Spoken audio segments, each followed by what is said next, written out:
Good morning, everyone. Tuesday, December 7th, and today we're back in the higher intensity interval landscape. So, our fitness is most successful when we commit to it from a much more thorough place than just sort of that surface level, more cosmetic, short-term goal piece. Because if we wanted that goal to be reached yesterday and we're just starting today and we're not willing to stick with the journey for months and even years, making it part of our lifestyle, why would we, even waste our precious time? Okay, and oftentimes I do talk to people when they're in some sort of pain or have something that should have been addressed, months or years ago, and they want it to just be done, and then they think that a program ends and their body will sustain itself from there without effort. Unfortunately, it just does not work that way. So when we come into a fitness routine or getting started on regular exercise, it is best to come into it with a long-term goal standpoint. Okay, so it's very interesting in the investing world. A lot of correlations are made about investing money for the future or saving for retirement as a similar journey to improving our health or losing weight and getting fit.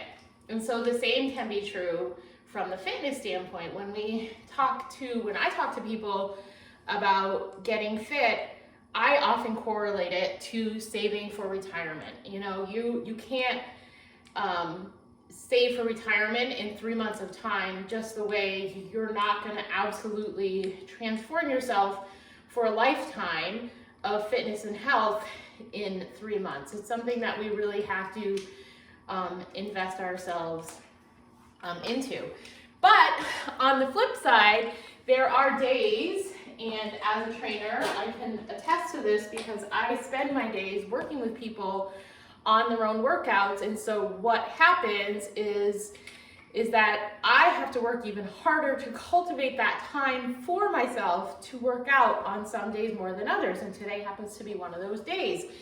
And so I have to be creative about how am I going to fit it in. So I don't need a ton of time to work out in any given day, but over the span of a week or a month and a year, I am going to have actually put in quite a bit of time working out. Today, that looks like for me, multiple short bouts of workouts to accumulate a desired 60 minutes of movement, okay, to fulfill what my desire is right now, to finish the year strong, to get through the holidays without feeling like I've completely overindulged myself, okay?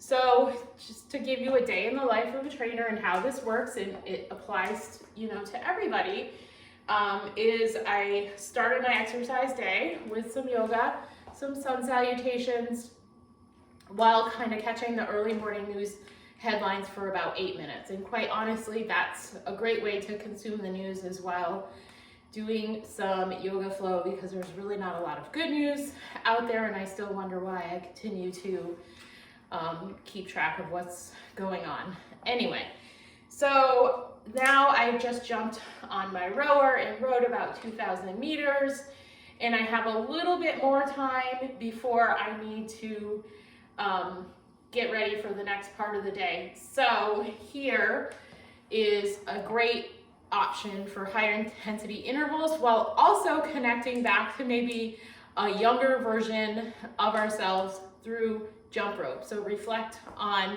yourself as a child, and maybe you use jump roping, or maybe as an athlete you use jump roping in your conditioning.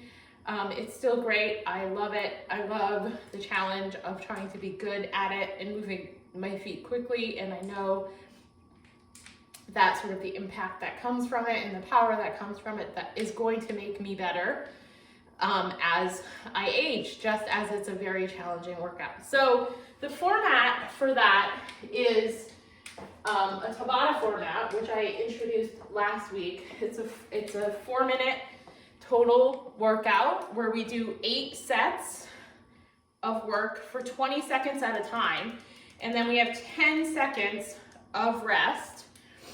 And then we go at it again until we have done 8 rounds, which gets us up to that 4 minutes. So if you are short on time on any given day, doing that 4 minutes of sort of an all-out effort for those 20 seconds is gonna make you feel like you have accomplished something. So when I had an in-person studio, the building across the parking lot from where my studio was located had a couple of stairwells, and it was great. We would go over there and we would run stairs for 4 minutes, 20 seconds at a time. Thankfully, it was mostly early in the morning, so we weren't disrupting other people that were working. So nobody can say they don't have time to work out, and you can get a substantial workout in for 4 minutes. And today, the context of that Tabata interval is going to be with jump roping. And you don't even need to have a jump rope. If you do, grab it, work on it. If you don't, but you want to give this a shot, you can just do it with a fake jump rope, okay? But the key is that you want to go fast. So if you're going to do this with me, and we're just going to do half of it, I want you to make sure you're moving pretty quickly and not just ambling. Unless, of course, this is you just getting started on exercise again, and that is your highest capacity.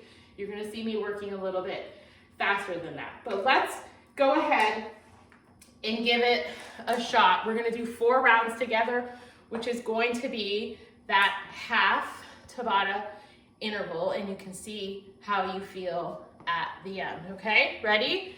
So go ahead.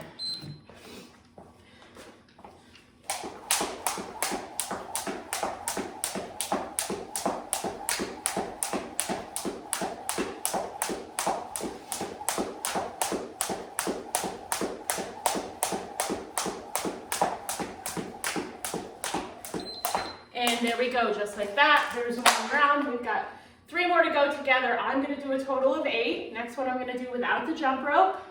Ready? And go. So if you don't have a jump rope or you don't want to use it, you just need to make sure that you're moving your hands like you are using one and moving your feet in a manner that you won't trip on your invisible jump rope. There we go, 2 rounds down.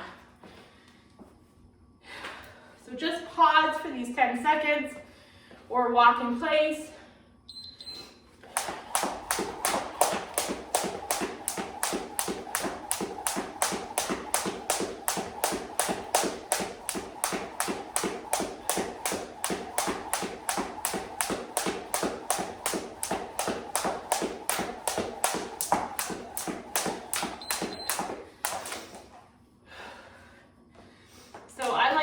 Standing still, saving energy, because again, we should be working at 90% of our capacity.